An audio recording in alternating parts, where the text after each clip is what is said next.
4 distinctively different pipe tobaccos. Old Briar, Dill's Best, Model, and Tweed present Martin Kane, Private Eye, starring William Gargan.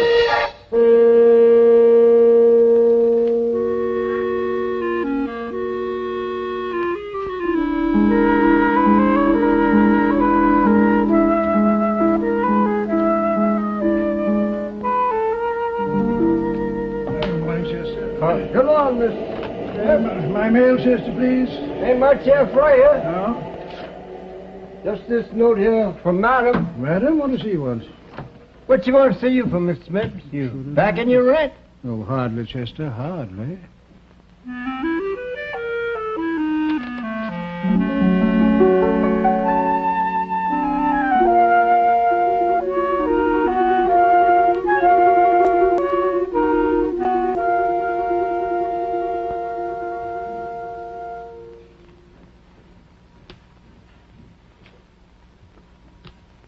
You see, Mr. Smith, again it is the same. Always the cards give you the same warning. As a casual man, Mr. Smith, a man of the business world, you cannot afford to deny the knowledge of the cards. With all due respect, madam, well, really, you know, it's all so fantastic. How can a deck of cards foresee the future, or the past, for that matter?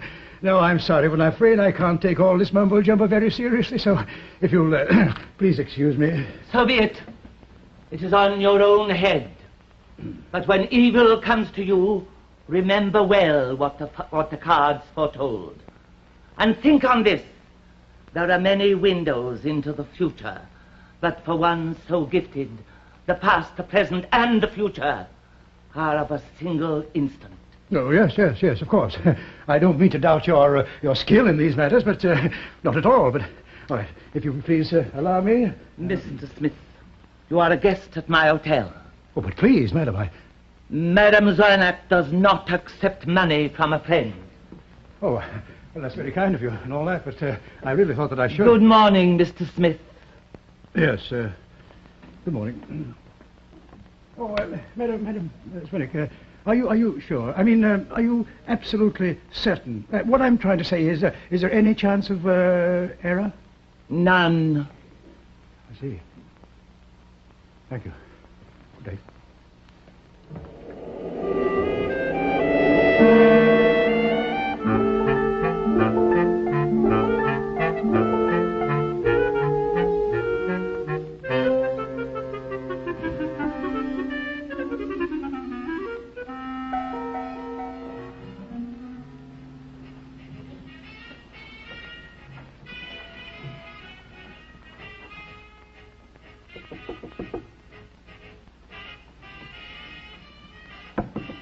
Yeah, what is it? Good morning, my dear. Oh, it's you, Mr. Smith. Yes. What do you want at this unearthly hour? Well, you see, it's almost 11 o'clock, and, well, I thought I could drop you off at the theater. You see, I'm taking a cab uptown to my bank. Oh, that's so sweet of you, Mr. Smith. Thank you. But I ain't working at the Gaiety no more. What? I dropped my last spangle for them boobs last night. You mean you've actually quit that awful place at last? Well, you've been after me to quit, haven't you? Well, yes. Well, I packed up my gadgets and waltzed right out of that flea bag. Boy, you should have heard that manager squawk. Mildred, I can't tell you how delighted I am, really delighted. Suppose we talk about it later, honey. In private. Oh. Anything I can do for you, Mrs. Parsons? There goes your reputation, Mr. Smith. Oh, Mrs. Parsons' opinion of our acquaintanceship doesn't concern me in the slightest. Not Yes, the slightest. I know, sweetie. Call for me at 6. At I'm 6, going to eh? be busy this afternoon. Busy this afternoon. Thank you very much.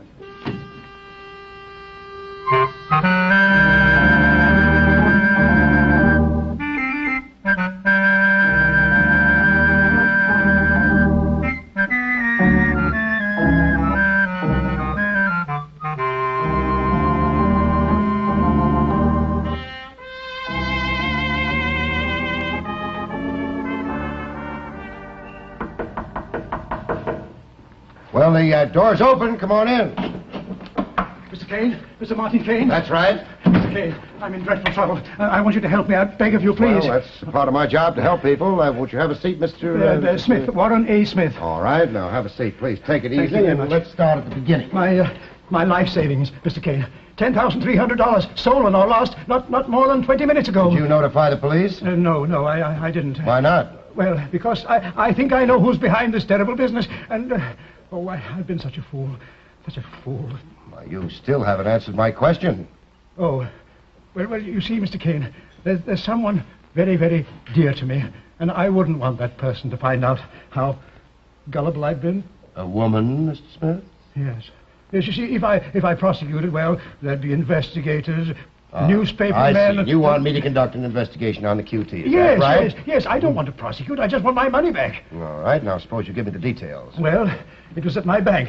I had the cash with me, and it was just during the noon rush hour. Yeah. You see, I was going to deposit my money in another bank, the City Savings, as a matter of fact, 8 blocks away. But when I got to the City Savings, my money was gone, missing from my pocket. Which pocket? This one. It was in a large brown envelope with my signature affixed to the top right-hand corner. Now, what was the idea of switching banks? Oh, that's where I was so incredibly stupid. I did it on the advice of a fortune teller, a Madame Zwinnock. $10,300. I'd no idea our Mr. Smith was so well off. I tell you, madam, it was like bagging a lame pigeon. The easiest dip I ever made. Why, the poor sap never even knew I was in the crowd. Ha! Hold it, Madam See-All. I'm taking my cut now. I'm checking out of this bedbug roost. You talk like an idiot, Leo Lynch. You'll stay put till I decide it's safe for you to leave. When you have money, you drink too much and blab everything you know. I said I was checking out of here. Leaving town. I say you'll stay. That's good advice, Leo. I'd take it if I was you. Cops might rumble if a well-known pickpocket like yourself was to suddenly drop out of sight. How did you get in here? Don't tell me you ain't never used the balcony that connects all 3 rooms, yours, mine, and Leo's. Fire escape. Bright boy. How'd you get wise? Well, Mr. Smith and I are, how shall I put it, close friends? He told you about my readings. Uh-huh. I spotted it for a con job right off. Then when Mr. Smith said he was going down to the bank this morning, and I seen a light-fingered little playmate here coming out of this room... Why, you sneaking... Hey, right where you are, Buster. Now, Madam Zwienek, put that envelope on the table. Put it down, right now. Little Mildred will mind it, while the 3 of us wait for the heat to blow over. You ain't cutting yourself in. No? Maybe you'd rather I talk to the cops. You didn't have that gun... Leo! Let her take the money. For the present, Miss Lowe is our partner. But only for the present.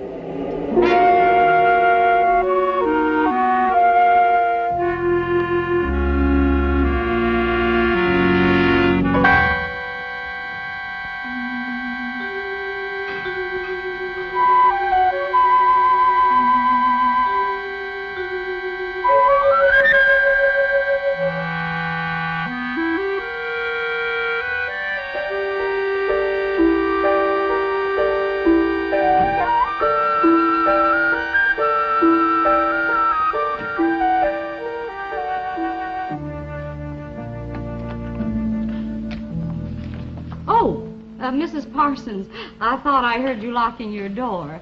Would it put you out any to drop this in the mail for me? Not at all, Miss Lowe, since I have letters of my own to post. Thanks. Thanks loads, dearie.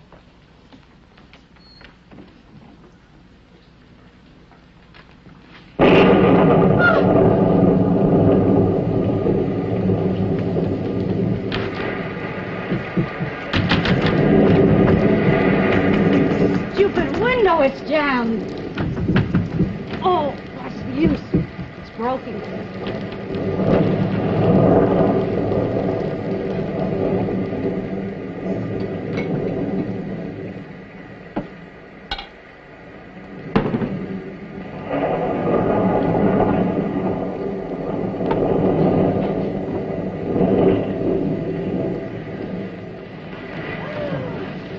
Isn't this Terrible. terrible? Simply terrible. Oh, Mr. Smith, I wonder if I could impose upon you. I hate to do this, but you know this awful storm, and I must post these letters. You see, my sister is expecting. That is, my sister's daughter is I'll be happy to post them for you. Thank Thank you, Mr. You see, I was going to... Oh, dear. Oh, clumsy of me. No, not at all. It was my fault. I'm afraid. I am so sorry.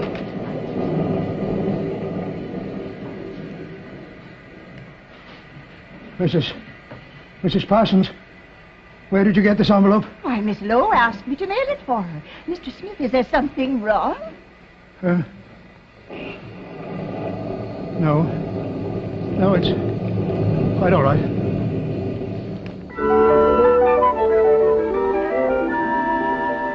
Good morning, Happy. What's the good news? Good news, he says. Me with my cellar filled with water from last night's storm. Well, send over a pump salesman. Hello, Happy. Oh, How are hello, you? Sergeant. Say, did you have time to collect that information for me? Oh, I certainly did, Mr. Kane, and I must say your client is residing among brigands and skittle sharps, so to speak. Oh, is that so? Yes, Oh, sir. Hap, let me have a pouch of Old Briar, will you? Go on, Marty. Yeah. Old Briar, the master mixture of rare flavor and aroma, and just 15 cents a pouch cash. Well, in that event, I'll pay for it. There we Thank are, you Mr. very Kane. much. There we are. The party known as Leo Lynch is actually Leo Patchpockets Lynch, a notorious pickpocket. And Madame Zwienak, although she's been out of circulation for quite some time, is well known by our bunco squad. Oh, confidence rackets, huh? A veteran of the quick swindle, Mr. Kane. That's so. Just how she acquired ownership of the Wabash Hotel is a matter that will bear looking into. The Wabash Hotel. about the Wabash Hotel, Ross? Well, it's just that I've been checking on the hotel's owner, Captain Burke. As a favor to me, Captain. I might have known it. Kane, how in blazes do you manage to get yourself right smack in the middle of every case I draw? Now, what in the world is he talking about? Now, what in the world is he talking about? He's talking about a burlesque stripper by the name of Mildred Lowe. She was found this morning in her own little bed at the Wabash, strangled.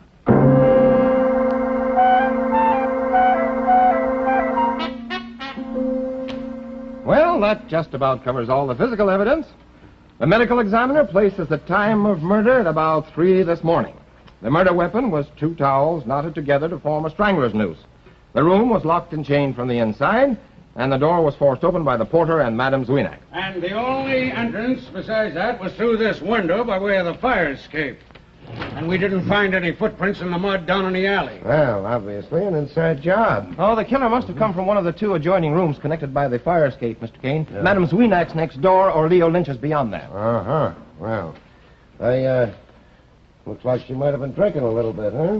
Well, she's packing up all her things. Apparently, Miss Lowe expected some sort of violence last night. Yes, but it looks like she bent the elbow plenty over there. And, Yes, she certainly did, because, you know, that bottle is almost been empty. drinking She's a been bit, drinking rather yeah. immoderately, wouldn't you? Immoderately? Yes. I'd Looks say like- she'd been boiled. Yeah, looks like she slept through her own murder.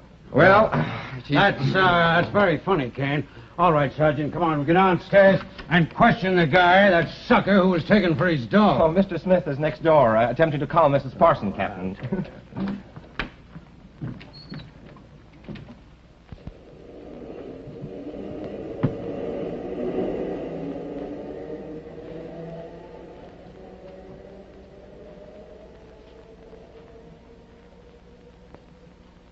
Water.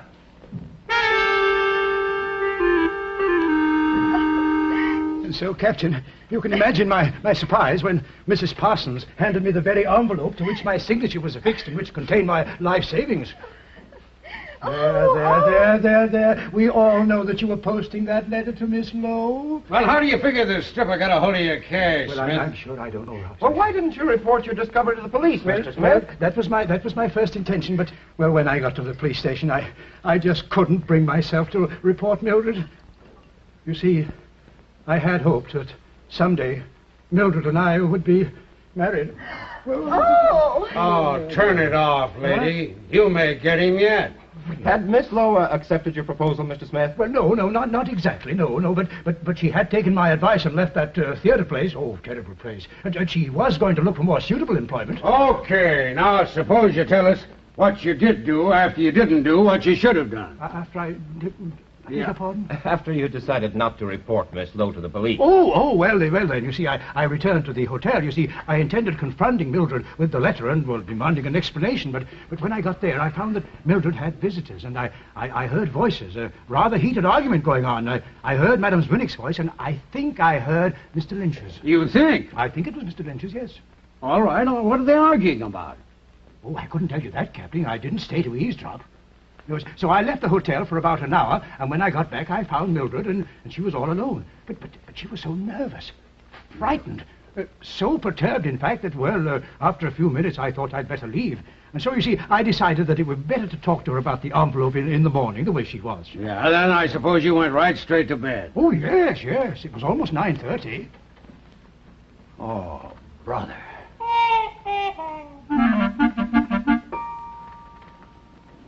I tell you, I do not know if Mildred Lowe had Mr. Smith's money. And as for this confidence scheme, and my being in league with Leo Lynch, that's just a lot of rubbish. I didn't even know Leo Lynch was a pickpocket. And I'm not in the habit of prying into the background of my guests. If I do, my hotel will be empty. Yes, but, madam, you admit that you persuaded the old guy into switching his money into another bank. I told him exactly what I saw in the card. Well, what did you see in that deck for the burlesque queen, madam? Mildred Lowe was a disturbed personality and was destined to a violent end.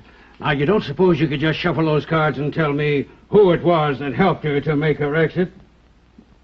Could you? Why, Captain, are you seeking my professional advice?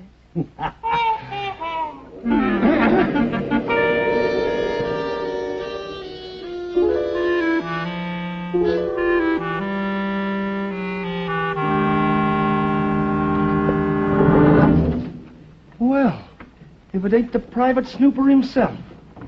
You know, I ought to be sore at you busting into my room this way, mister. I didn't break into your room, Lynch. The door was unlocked. Yeah, I know. I got a bad habit of leaving my room open. Mm-hmm. You know, it's a funny thing. I never can think to lock my door till after dark. You know, that's when the creeps generally start prowling these neighborhoods. Mm-hmm. You didn't happen to run across a clean shirt anywhere in here, did you? No, but I found something else. Like what, for instance, Kane? This, Captain.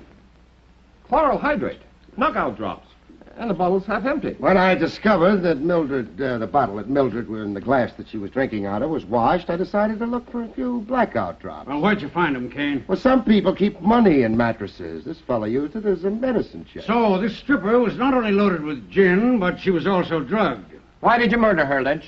Did she recover from the effects of the chloral hydrate while you were searching her room for the money? What money? Oh, now, look, Lynch, we happen to know that you were in her room around 9 last night, and you were having a hassle with her over old man Smith's money. You're kidding. How did Mildred come to hijack the dough? I repeat, what dough? All right, then. What was that bottle doing in the mattress? I don't know. I never saw the stuff before. Next thing, he'll be claiming that somebody planted it there. Could be. What? I wasn't in my room last night. Just where were you? In and out, around the hotel lobby. All night? You know, some nights I just can't sleep. I notice you haven't any towels on your rack, Mr. Lynch. Where are they? Yeah. Could they be tied around Mildred's neck?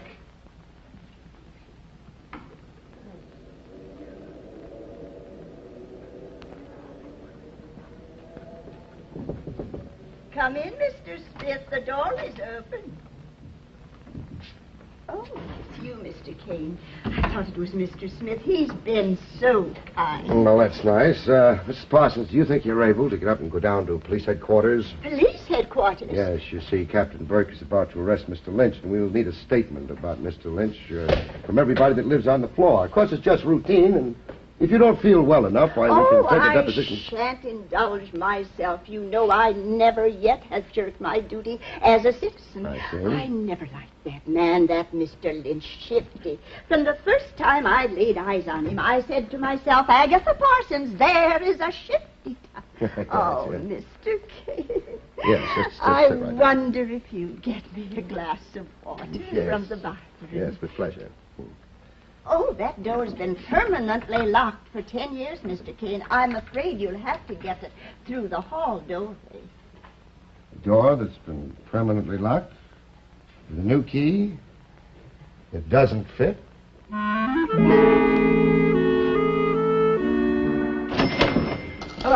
Well, welcome, stranger. Say, have you been able to pry a confession loose from that pickpocket Jimmy Valentine yet? Would my blood pressure be doing nip-ups if we had? Well, we were finally able to extract a confession from Patch Pockets Lynch regarding the confidence swindle, Happy. And he also admitted that he and Madame Zwinak were hijacked by Mildred Lowe. However, the gentleman Yeah, the jughead insists that he did not strangle the dame. Well, I have a hunch he didn't. Oh, you have a hunch. Mm-hmm. My candidate for the hot seat is the madam. Don't forget, she must have had 12 keys to every room. Happy, you may not know it, but you just mumble a magic word. All right, Kane. Now, suppose you mumble a word of explanation. Well, if I may bandy a word, men, the key to the crime is key. This key. Well, I'm afraid I don't understand, Mr. Kane. You will, Sergeant, as soon as we round up all the characters in this little mystery and I unlock the solution. Oh, who's writing his material? Oh, shall we ignore the gentleman and go? Oh, dear me. I do hope you won't detain us too long, Captain. This is my day to preside as chairwoman of the ladies' after-dinner lecture. Mrs. Parsons, if there's one place in the world I'd like to see you, it's in the chair. I beg your pardon. Presiding over your ladies. Now, Captain. Oh, Mr. Kane, the captain says you can name the murderer. I believe I can, madam, but first of all, let us review the facts. We know that the killer got into the room by way of the fire escape. Through your room, Lynch, are yours, Duchess. And we know that the bottle that Mildred drank out of was full of dope. Given by Mr. Smith. He found out Mildred had his money. For your information, Madam Zwinak, that money was in my possession some 6 hours before Mildred was murdered. Yes, you didn't know that, did you, Duchess? Wait a minute. Now I get it. Sure. She's got a key to every room in this crumb joint. Now I know why she wanted me to hang around the lobby all night. It wasn't to make sure that dame didn't sneak out. It was so she could steal my towels and plant them knockout drops in my mattress. That's a lie. All right, now that's enough of that. Now, come on, Marty. What's the answer? Well, the answer to it is right here in this shiny key, a key I found in the door that had been locked for 10 years. The killer put it there, knowing it was the last place in the world that we would think to look for it, in Mrs. Parsons' room. My room? Yes. Mr. Kane, Mildred Lowe's room was locked and chained from the inside. Of what possible significance is that key? Well, the killer got onto the fire escape with this key by way of Lynch's room. All right, then who did it? Suppose we let Mrs. Parsons tell us. Me? Mrs. Parsons, the day after the murder, who was in your room? Well, you and Sergeant Ross and the captain and Mr. Smith. There's your killer, Captain Warren Smith. What? Oh, Why, this is fantastic. Ridiculous. So that's how you worked it, eh? You used that key to go through my room while I was on guard down in the lobby.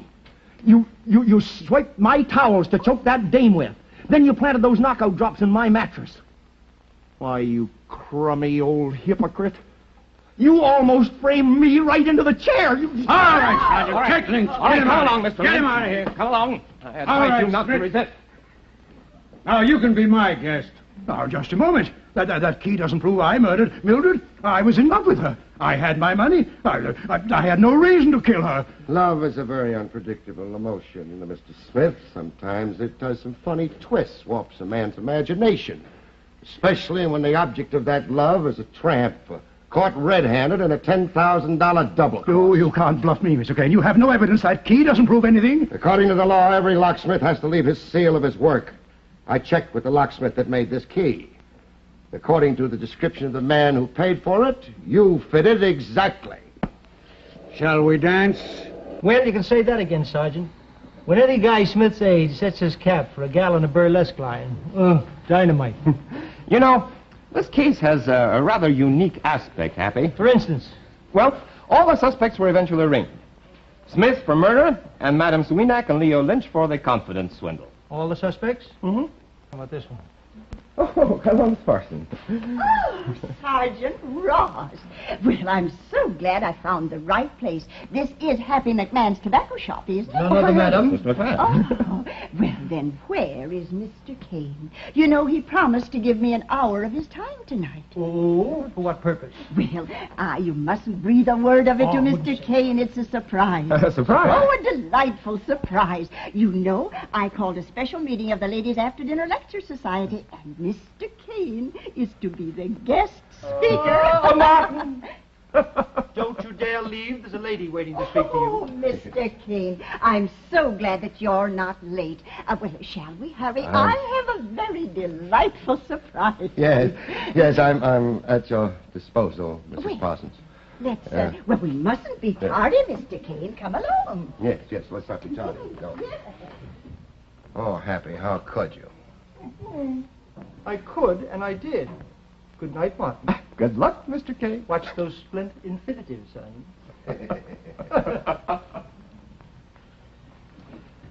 Good night, folks. See you next week.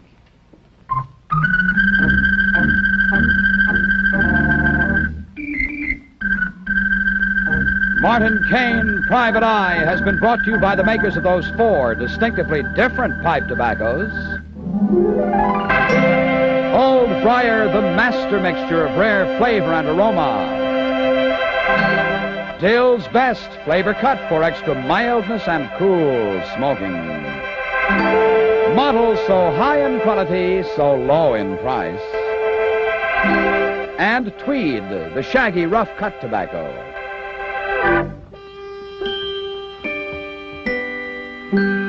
One of the 4, just right for your tobacco taste.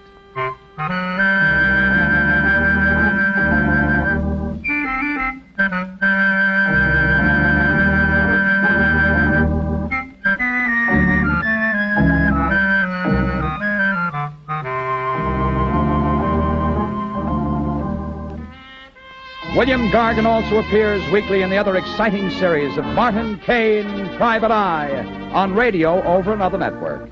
Check your local newspaper for time and station.